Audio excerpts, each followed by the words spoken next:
Good afternoon. Good afternoon and welcome here. I'm the Reverend Kelly Clement, and on behalf of the Jaynes family, I welcome you here to this sacred and celebratory moment. We're gathered to mourn the death and celebrate the life of Dan Jaynes, husband, father, grandfather, brother, naturalist, passionate lover of all things that bring his family and his friends together. Let us be present here for stories, for laughter, for tears, for all that makes a life complete. In the Unitarian Universalist tradition, we begin our service by lighting a chalice. Margaret, Brian, and Peter, would you come up to light our chalice? For us, this is a symbol of the warmth of community, the light of reason, and the ongoing quest for truth. These are the words of Albert Schweitzer. At times, our own light goes out and is rekindled by a spark from another person. Each of us has cause to think with deep gratitude of those who have lighted the flame within us. Did it go out? It did. Oh, perfect. That's perfect. We planned it that way. I know it's small.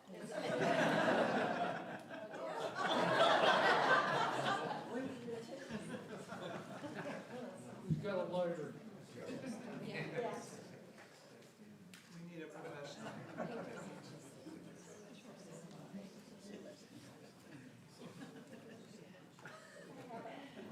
Oh, there we go.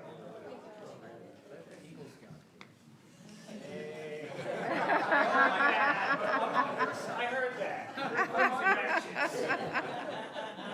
Okay, everybody dance. Come on. Yeah. Together. Thank you.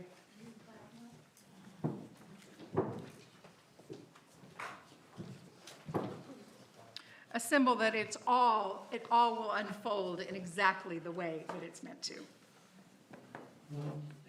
When I was searching for a reading today to kind of anchor us, to get us started, this reading from D.H. Lawrence about life and death and the earth seemed especially apt for Dan today.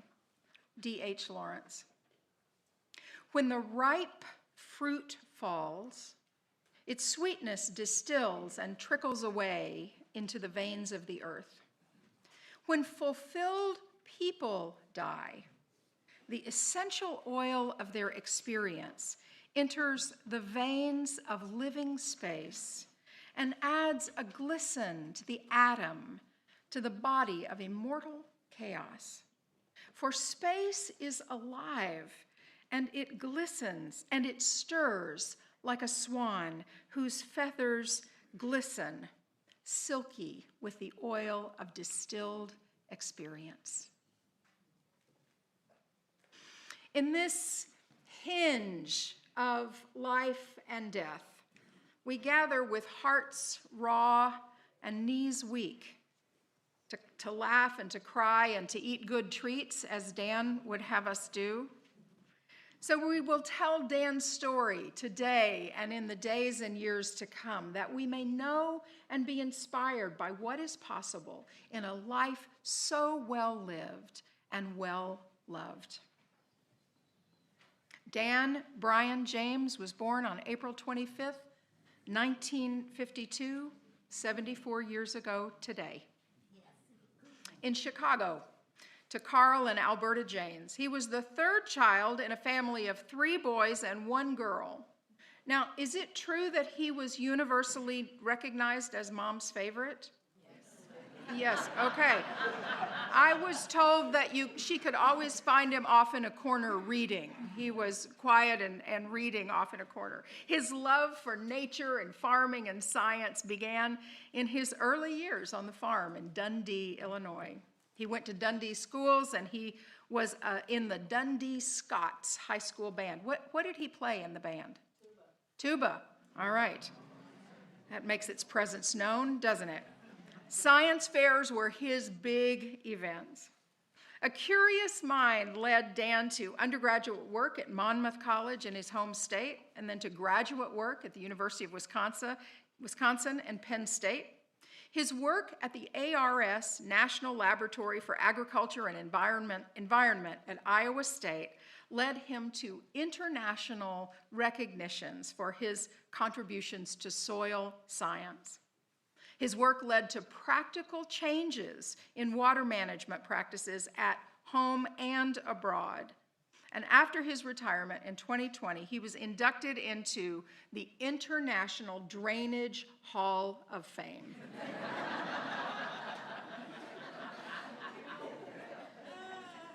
For some of you, that may not be the only person you know in the International Drainage Hall of Fame.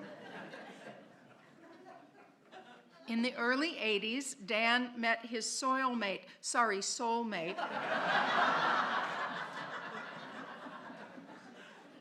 in the Soils Library at UW-Madison. He and Margaret were married for 42 years, and their two sons, Brian and Peter, were the lights of his life. He instilled in them curiosity and passion, and scouting was a big family activity. Am I correct that both of you are Eagle Scouts? Congratulations again. A sports lover, he rooted for the Size and the Cubbies and the Bears. He was ever a hometown man. Dan's long experience with kidney disease was just a fact of life for him and his family. His father donated a kidney to Dan in 1992, and Brian, his son, donated a kidney to the pairing program. Because of Brian's donation, a 28-year-old young man in Arizona has a better chance at a long and full life like Dan had. Margaret extends again a special gratitude for this enormous act of love. Dan died on Thursday, February 19th, 2026, at the age of 73. His body has been cremated, and the family will make arrangements for the dispersal of his ashes in some of Dan's favorite places in the coming months. Those whom we love and lose are never where they were. They are now with us, wherever we are.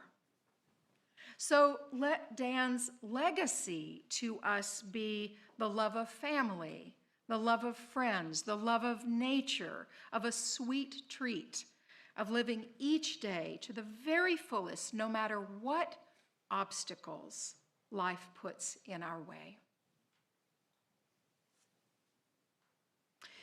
We'll hear from some of the folks closest to Dan. First, his sister Carol, and then a friend Chuck, and then his son Brian. Carol?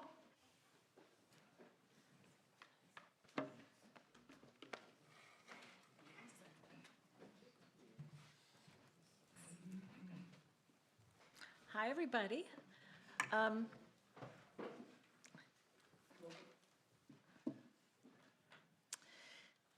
wanted to share some early memories of Dan. Margaret and I always talked about how Dan was like a cat. He's had 9 lives over his lifetime, and I think it started from a very early age. When I was 2, we moved from a suburb of Chicago out to a old farm that my parents rehabbed for over 20 years, and there were all kinds of challenges there and things that we could get into that probably drove my parents crazy. So I was 2 and Dan was 3, we literally just moved there, and somehow they lost track of us. Next thing they knew, I in barefoot and in my diaper, and Dan in gosh knows what, I don't remember this, but I heard this story. So had climbed up a windmill onto the roof of our largest barn, which is probably 2 to 3 stories high, and we were sitting up there giggling. Who knew? So it was just a fancy, and somehow Dad coaxed us back down and kind of hung underneath the windmill in case we fell, but he said we were just laughing. And I'm like, what? So that was one of his lives, I think, at a very early age of 2. Other things like we were playing in the barn, going down a trap door, and Dad was really emphatic that we close those trap doors because he'd be walking out there and it's dark, you fall through, and he'd get so mad at us kids. So I went down one day first. Dan came after me. I said, close the door, and he did. And somehow his head got stuck in it. And I'm like, well, he said, well, I'm stuck. And he said, lift it up. I said, I can. He goes, why not? I said, I'm too little. I'm like 5 and 6 at that age. And so he goes, get Mom. So I go up to the house, get Mom. She goes, where's Dan? I said, he's hanging in the barn. He's kind of blue. You know, and she looked at me, and she goes running down there and gets Mom. And I'm like, what's for lunch? You know? So that's number 2. Number 3 is we had this iron wagon that we put rocks and stuff. We're tearing down barns right, left. Yeah, we're little kids. Dad's like, here, to the forest. This is what we're doing today. I'm like, okay. But so we'd ride on the wheel wells of this heavy true iron wagon. And Dad would pull us on the tractor. And we'd sit on those, and Dad would keep an eye on us. But Dan, it's always Dan, fell off, and the iron wagon rolled over him. So we're like, is he alive? Well, luckily, Mom says, because it had rained the day before, the ground was soft, and it sunk in. That's why it didn't kill him. So that's number 3. And he's like 6, you know? So anyway, but that was it. Things got much better after that. So that you wouldn't think so. You wouldn't think so. So moving on, as I said, Dad would have us out there on a weekend, say, all right, here's the barn we're tearing down today. Butter, we'd get going at it.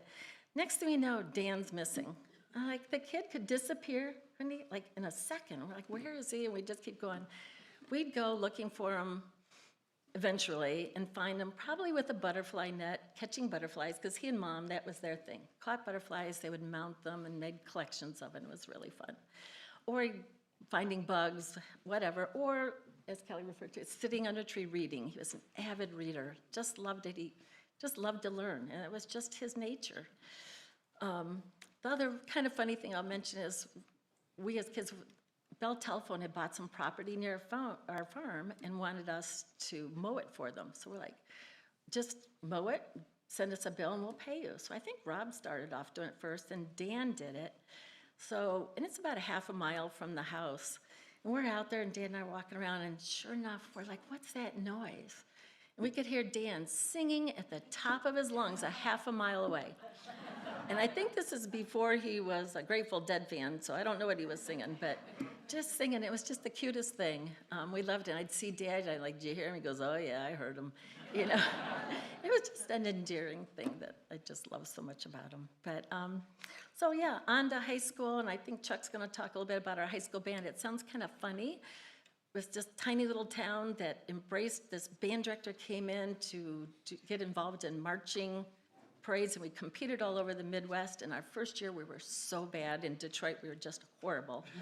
But as it went on, the town really embraced us. We got authentic Scottish uniforms, wool uniforms. And by my senior year, Dan had already gone on to college. We won the entire title of the summer. Every competition we went in, we finally beat this band from Indiana called Lake Band. And they were like an army of 100 people. We never thought we'd beat them. We finally beat them. And actually, literally 2 years after I was going off to school, too, it was ranked as the #1 high school marching band in the country. Wow. So pretty impressive for a little tiny town. So anyway, as Kelly said, on to Monmouth College. You know, Dan just loved to learn, always learn. Like in high school, he picks Latin as a language. Who picks Latin? It's so hard. But anyway, there, and I think he just really blossomed when he got to college, because so many more courses he could take that interested him, and learning was his thing. He actually learned to play bagpipes in college, which he'd come in the farm. That was really fun to listen to in the summer months. But on to University of Wisconsin, as she said, and that's the thing that changed his life. He met his wonderful wife, Margaret, and sister-in-law, who we love so much. And his whole world came together, I think. So on there, Margaret met him in a similar course of soil science, and they just were a perfect match. She went with him on to Penn State, where he got his doctorate. There for, I don't know how many years, Margaret? 3, 4 years? Something like that? Yeah, and then to Arizona for a while. And then, as you know, we said, up to Iowa, which has been his beloved home for a long time now. I remember when Dad was going to give him the kidney, and he was starting to struggle a little bit. Brian was only about 2, I think, and Margaret, Mom, and I went up to the University of Wisconsin to be there with him and support him, and everything went well. But over the next 30 years, I think, it's never easy. He had a lot of hiccups, a lot of health issues over that time. But what I remember the most about him, I'm so amazed by him, is that he had this idea. He never complained one day in his life. Never, why me? Never was always just so optimistic, and I'm going to get better. I'm going to go on and have a great life. He was the sweetest, smartest person I've ever known. And, I aspire to this day to be as good as he is and just to never say a bad word. I wanted him one time. I was telling him about something gone on. I'm like, I really wanted him to join in with me just trashing this person. And he wouldn't do it. The worst thing he ever said, he goes, well, they really weren't my favorite. I'm like, oh, come on, rip into him. Nope. That just is not him. He would not do it. He's just the nicest person ever. So anyway, those are some of the things I wanted you to know about him. And I don't know what else to really say. He's so happy that Petey took up the tuba with him, and I look at Pete and I see Dan every time I see him, and Brian for his generous gift of giving his kidney to try to help Dan. But the last thing I wanted to share was, I don't know if you guys have heard nicknames. A lot of my nickname by my father was Pot. Pot belly from a baby, I guess. And so when my high school friends heard about this, they picked up on it. So my friends for 50 years now are sitting over there. It's been Pot ever since. Dan, though, embellished on this whole thing. So quickly I became Pot to Potso to Piggo. And I don't think Brian and Pete knew I had a name other than Piggo till they were at least 15.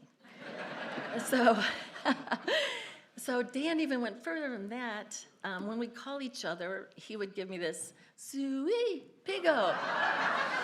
And my answer was, Suey Sowbelly. And it sounds terrible, but I loved it. So other than not seeing him again, I'm going to miss those phone calls so much. So I have a favor to ask all of you today.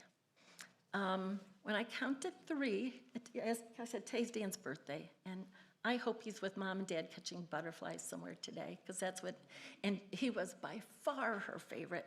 And they both finally admitted it. Even Dan said, I know I am her favorite. I'm like, finally. But yeah, so I'd like you to help me out here, because I want Dan to hear this today and know we're celebrating together for his birthday.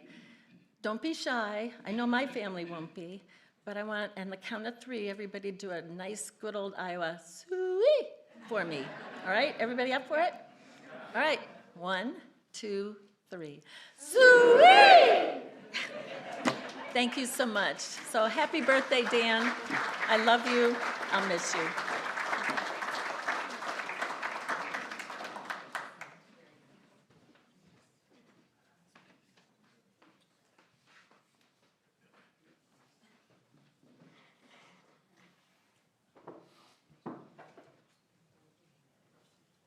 That is a tough act to follow.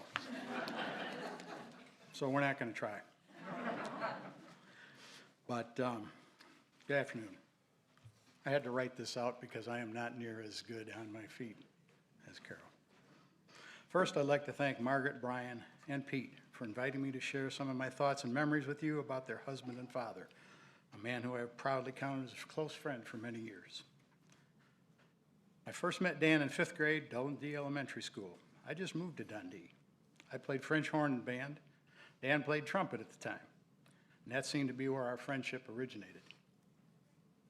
As we got to Dundee Middle School, that presented Dan and I with a whole new group of people. And pretty soon, guys named Bill, Randy, and Hank are here with us today, became friends with Dan and I. And I'm really happy that we 4 can be together on this day to remember and honor Dan times with us. Throughout high school, Dan and my experiences together in band drew us closer together. We enjoyed part of being building a championship marching band, as Carol was talking about, competing all over the Midwest. In addition to having an incredible amount of fun, we also learned the importance and value of discipline, personality, personal responsibility, and teamwork.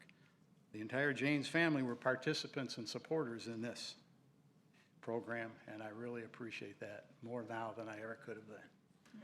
Another little thing on the side, we drove around in school buses. There was no air conditioning in school buses. Didn't matter. We had fun. Post-college years, no, I take that back. We better go to college first. College took both Dan and I to Monmouth in Monmouth, Illinois. Dan studied physics. I studied history. Guess who got the PhD? Well, me. One time we were missing our buddies, so Dan and I traveled to West Lafayette, Indiana to visit Randy and Hank. Dan at the time had an old blue telephone van. I don't know if you guys remember that thing. Is that where you got it? Yeah, you got it from me. All right, thank you. Well, thank you. Because he was trying to convert that into a leisure van at the time, you know, with the carpeting on the walls and all that stuff. Kind of a futile thing, but he was working at it. Anyhow, we were traveling in this thing, and it had like a top speed of, 55 mile an hour maybe. So after a couple fun days in Lafayette at Purdue, we head back. And then, wouldn't you know, there's a headwind from the west. So this is going to take forever. But Dan, the physics guy, postulated that if we could get close enough to the back end of one of the many semis on the road, not only would it break the wind for us, but we could also get sucked along in that vacuum behind it. So we managed to catch one of those trucks as they entered on I-74, and wouldn't you know, it worked. Never mind the fact that we had to stay so close to the back end of that truck you could not see the bumper. Young and dumb, but it worked. It works. Please don't try this at home, kids, you know. So now we're to the post-college years. They saw us go our separate ways for a time. At Monmouth, I met another person who was a big part of my life. That would be my wife, Robin, who's with me today. We were married when she graduated, and I was very pleased that Dan agreed to be the best man in our wedding. And we ended up turning around and reciprocating that for he and Margaret. Shortly after that blessed event, while Dan was attending grad school at UW in Madison, he invited Robin and I to attend a football game there. What a party. The real highlight of the trip was getting to meet Margaret. It was pretty much friends at first sight, as I recall. And yes, it was a party. Oh, my goodness. Fast forward to the summer of 1989. I can't fully recall all the details behind the development of this event, but we found ourselves heading to the mountains of southwest Colorado to go car camping with Dan, Margaret, several of their friends. Robin and I had never camped before, ever. So what are we going to need? Dan says, I'll get you something. 1436 East Cedar Street, Tempe, Arizona.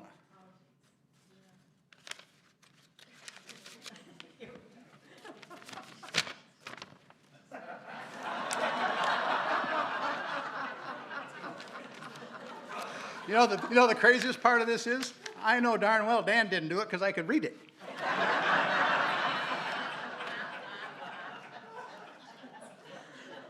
Anyhow, that trip turned into one of the best weeks of our lives. We had more fun. Saw a guy cooking, one of your friends was a chef, and he cooked, I don't know how many course meal over a campfire. I had no idea, and it was delicious, even the cream of mushroom soup. So at some point, Dan got an opportunity to work for the ARS in Ames, and they relocated here, because Robin and I were living in Iowa at the time. And we were all really excited, thinking we'd have a lot of fun times together, but as things always seem to go with work and raising families, our times together were not able to be as frequent as we'd hoped. We did manage the occasional ISU football game, soccer tournament with Brian when he was playing, and I would drop by when I'd get down to Ames for an ag conference. But mostly, life just kind of had a way of slipping by faster than we ever imagined it would. So sometime during 2018, Dan, Randy, and I, Bill, Hank, and Dan, we were talking together. It's been long enough. We needed to get together. So there was a place in Wisconsin that was near and dear to all of us. It was Green Lake, Wisconsin. And during our high school and college years, Hank's folks had a place there. The Jaynes family had a place up there. And we would go up there and just have fun, just a bunch of guys, you know. And we didn't actually even get in any trouble. Came close. One night with a new convertible, we're driving down the road and everybody's in the back and the top's down and we're just flying and all of a sudden there's lights back there and I'm pulling off the road and Randy's going, Chuck, and I got, Randy, shut up. Got away with a warning. Anyhow, so we were going to get together at Green Lake. It brought 5 of us together for 3 nights of camaraderie. We ate, golfed, had some drinks, a few cigars. Mostly we just reminisced. The yearbooks came out. It was unbelievable. We just sat around talking about that stuff. We promised to make this a regular occurrence, but COVID had other plans. So we were a 2-year hiatus there. Fall of 2023, I guess it was, Dan invited Robin and I to attend a football game in Ames. As we discovered, it was much more than just another football game. Son Pete was a member of the ISU marching band and section leader of the tubas, which is a pretty big deal in that organization. I know the football game was really just the excuse for the trip.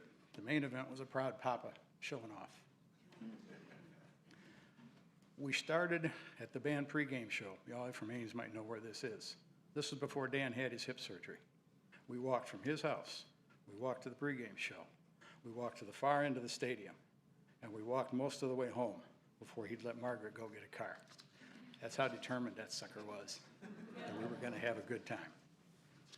Amazing.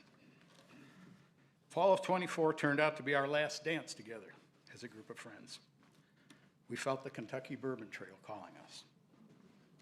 We spent 5 great days together, sampling some of Kentucky's finest, eating quite well, and again, mainly just enjoying each other's company. After our return, Margaret told me she had suggested to Dan that he should postpone the trip. Would have been smart, but he wouldn't hear of it. He'd been so looking forward to going, and she was glad he was able to make it.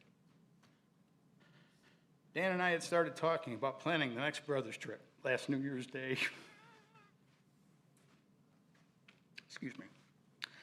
He was a pretty private guy, health-wise, as all of you that know him know, and no indication to me how drastically the latest kidney surgery had affected him. And now we know. Final thoughts. Cherish your family and your close friends. Keep the relationship strong. It's really all we have that matters, and time is shorter than you think. Thank you for your time today.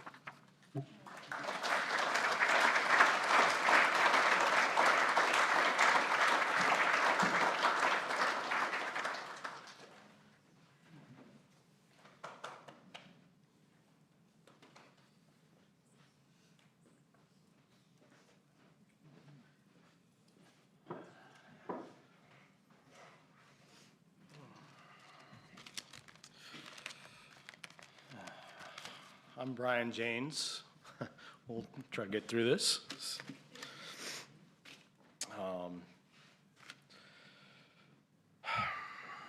Dan Brian Jaynes was my father. He was a very accomplished soil scientist, gardener, Boy Scout leader, and golfer, although he might dispute the accomplished golfer.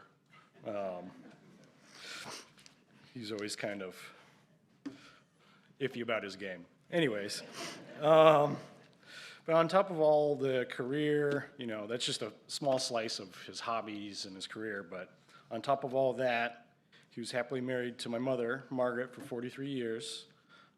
They spent a lot of their time gardening and traveling, playing volleyball, racquetball, tennis, board games, cards, spending a lot of time with their friends. They had a big social group.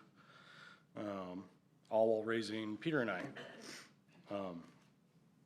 And Dad instilled in Peter and I curiosity, kindness, and the belief that we could do anything we put our minds to. The way Dad achieved these things was by guiding both Peter and I to the rank of Eagle Scout. He would have us help out with DIY projects around the house. We built that trellis that some of you have seen in the backyard, only for it to be destroyed by our locust one Easter. So Dad and I took about a month or 2 chopping down the tree, chopping it into bits, firewood, this and that. I made a little vase out of a piece of it, and then we rebuilt the trellis because, he loved his backyard, he loved his garden. He wanted it to be beautiful, and it was beautiful. Dad took Peter and I to countless movies, which definitely developed my love of film. I have tons of memories of going to all types of movies, sci-fi, fantasy movies with him as a kid. And that's a gift that I'll have forever. Films, they really bring me joy, and I'll always remember my father through film. Let's see, sorry. Father got me started, or Dad got me started on gardening when he claimed that him and my mother didn't have enough room in their garden for tomatoes.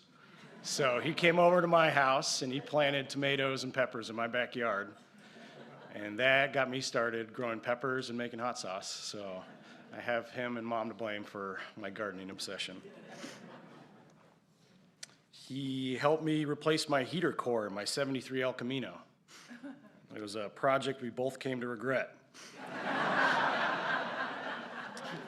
Due to the entire removal of the dashboard. One time on a 10-mile Boy Scout march, I thought I could minimize my pack weight by bringing an emergency blanket and not a proper sleeping bag. Well, guess who was crawling into his dad's sleeping bag at midnight when the temperature hit low 40s? And he welcomed me with wide arms. You know, he probably knew I was coming in there anyways.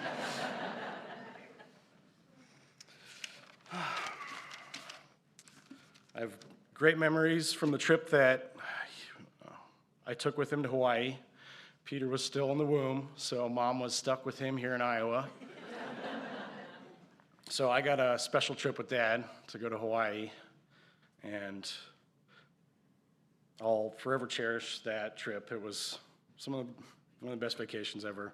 But we almost didn't make it back because we got lost in the beauty of the coral reefs. We almost missed our flight. I remember Dad panicking and yelling, "We gotta go," hop in the car, speeding across the big island of Hawaii just to make our flight so we could make it home. But I consider myself lucky to have had such a great father over the years. And even though he's not with us anymore, his lessons and memories will live on in my heart forever. And I want to thank you all for coming today and being part of Dan's life and allowing Dan to be part of your lives.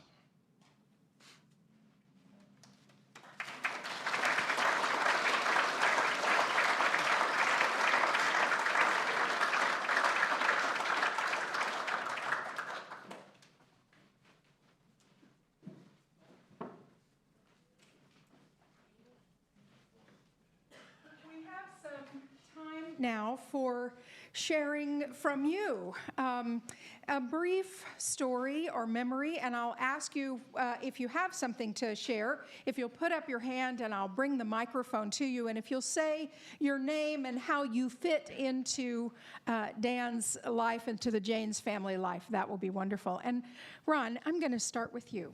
Okay, good. Thank you. Hi, everybody. Is this working? Can you hear me? I'm the oldest of the Jaynes boys. Dan was always the smartest of the group. We knew that. And as time went on, you could see it in his pictures because he looks more and more like me every day. Now, I know this is a church, but in honor of my brother Dan, I'm putting on a hat. Now, I don't know if he put on the hat because he had that bald spot at the back, or he just was following his big brother. Thank you.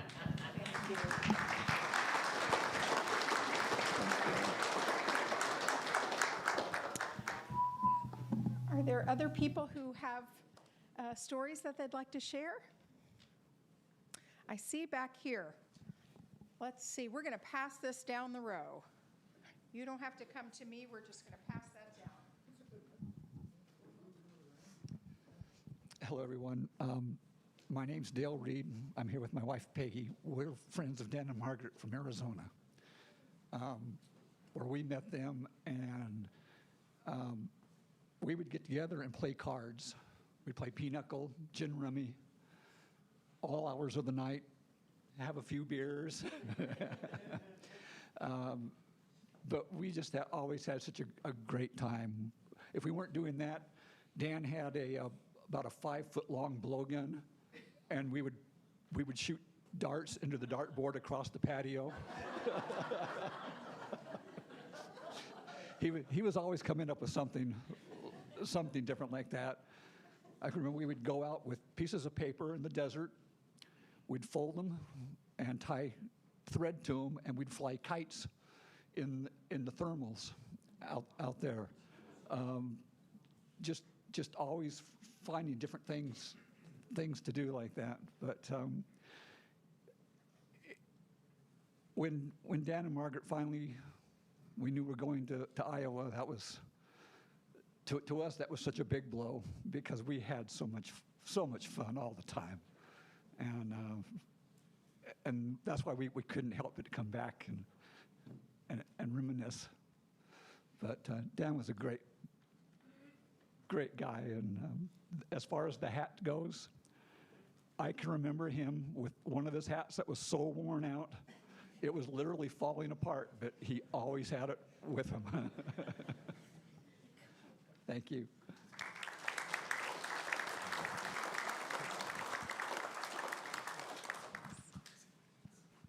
I see over here. I'm Tom Casper. I worked with Dan for many years at the lab here in Ames. And I remember when Dan came to visit the lab to try to decide whether they were going to come. It was snowing, it was cold, it was in the winter, and I went with him to lunch to a really exclusive place. We went to the food court at the Memorial Union.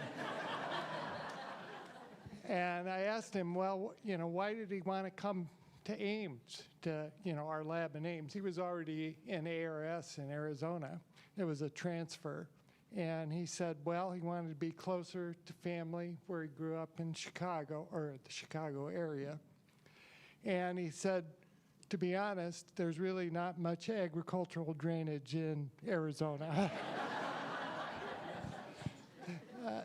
Dan was also played many years with us, volleyball and the bowling team from agronomy and the lab.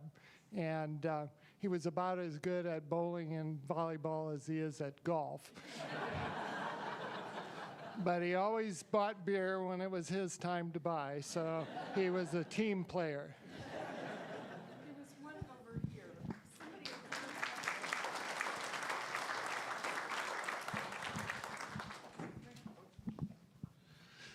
I'd like to speak to Dan's golf ability. We were on the Dundee High School golf team together, and we played at the Dundee Park District golf course called Randall Oaks Golf Course. And the fifth hole is a par 5, and it's a long dogleg left. And that part of Illinois is populated with a lot of oaks.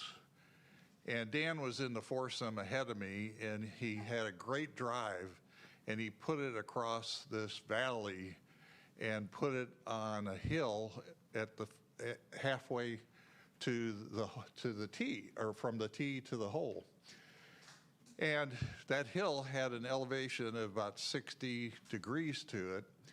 And so he lined up, because if you put the shot onto the green by putting it over the oaks, you could possibly get an eagle. So he laid into that and hit that ball, and he started screaming. And we thought, oh, he put it on the hole. No, he dislocated his knee.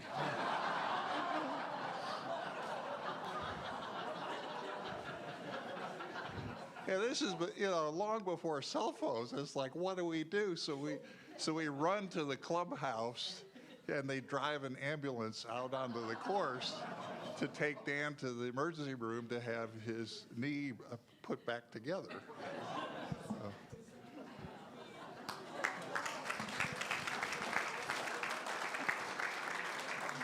It bears the question, did it take a stroke off of his score for that? He was back playing the next week. There you go. Good afternoon. I'm Doug Carlin. I also worked with Dan at the laboratory for a little over 30 years. And the memory I want to share with you is that I had already retired. Dan was within a couple of months of retirement.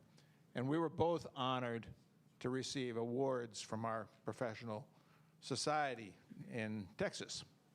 Well, the two of us graciously took our wives with us, Margaret, Dan, Judith, myself. We received our awards. We kind of went to the ending closing ceremony, and then David and I said, that's not enough celebration. Let's go out for supper. So we asked the ladies what they'd like to do, and they came up with wanting some kind of a foo-foo vegetarian type restaurant that was going to be nutritious and good for them and good for us. And I says, no, it's not going to cut it. This is Texas. We want steak. That's good. Thank you. I was a college friend of Dan's, and one summer, Bill, our threesome that we were together, we took a trip to go pick up Bill's girlfriend in California. So we thought, well, we'll make this a trip. So we decided, well, we'll stop at Sequoia National Park and do some hiking one day. And Bill was off with his girlfriend, and I was hiking with Dan. So we were traveling along the hike, and we got up to a high point where there was a huge canyon. Well, I was going to say ravine, but it was a canyon with a huge face across, just solid all the way across the other side. And Dan and I are standing there and just awestruck, and we're like silence. And all of a sudden, this is another aside to Dan I didn't know. All of a sudden, Dan says, I sure wish I had a can of spray paint. And I went, what?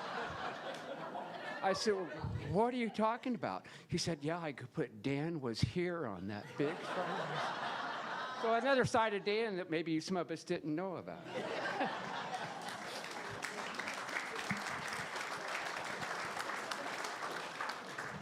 I'm going to let Dan was here be the last word, because it is true. Dan was here, and Dan is here. These sound, or they may feel like trivial stories, meaningless, silly, but they are not. They are the quality of our lives, and each of us has the opportunity to touch others in these meaningful, memorable, small, magnificent ways.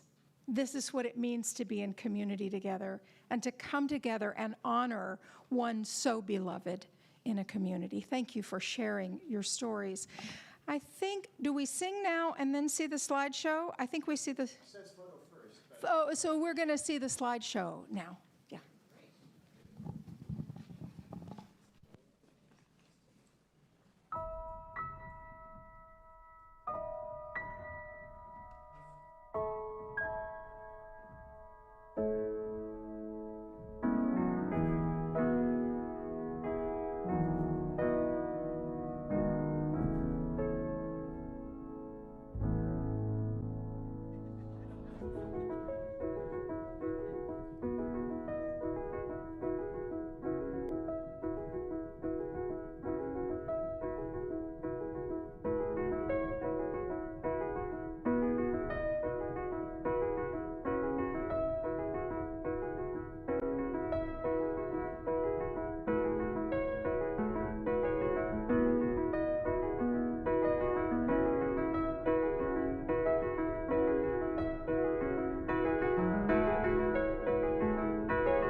It is traditional at the memorial service, celebration of life of a deadhead, to sing Ripple.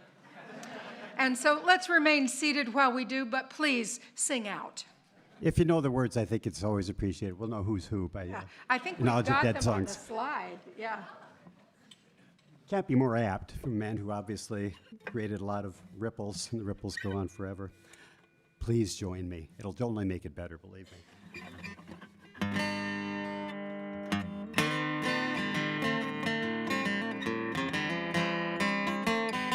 If my words did glow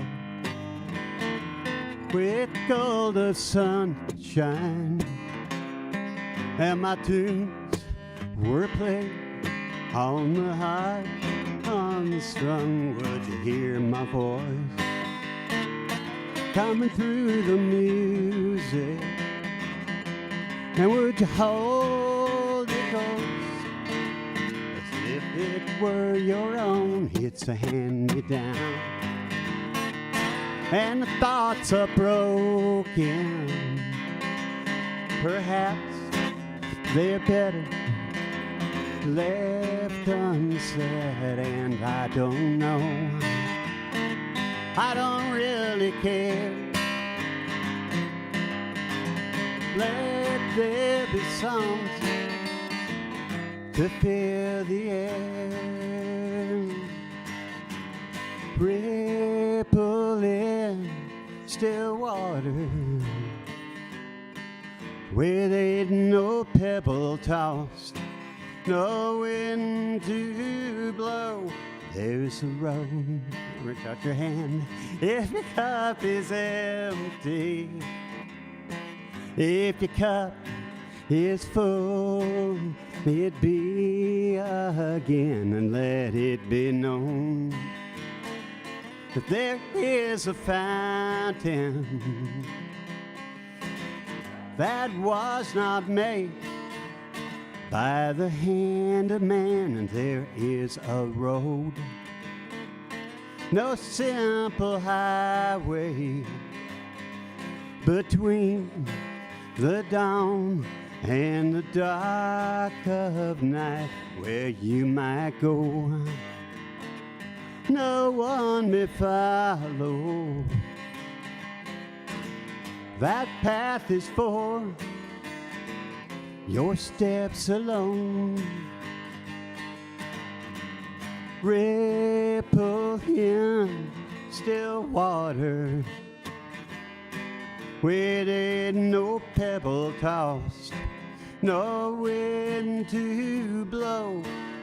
You choose to lead must follow, but if you fall alone. If you should stand, then who's to guide you? If I knew the way, I would take you home. Da da da da. We can do this. Da da da da da. La da la da la da. Da da da da da da da. Da da da da da. La da da da. La da da da.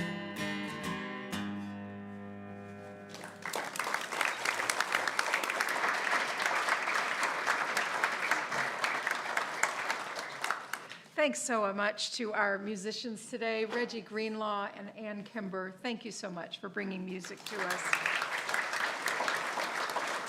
For our tech team and for all the folks who sent flowers and brought treats and served treats, Margaret extends thanks to all who have helped in this past year and who came to celebrate today. Margaret, Brian, Peter, Ron and Jody, Rob and Jody, Ron, Carol, all of the relatives, all who come together. May Dan's memory always be for a blessing, and may you be ever grateful to have had such a powerful love connecting each of you to the other. May you be blessed, and may you be a blessing. Go in peace. And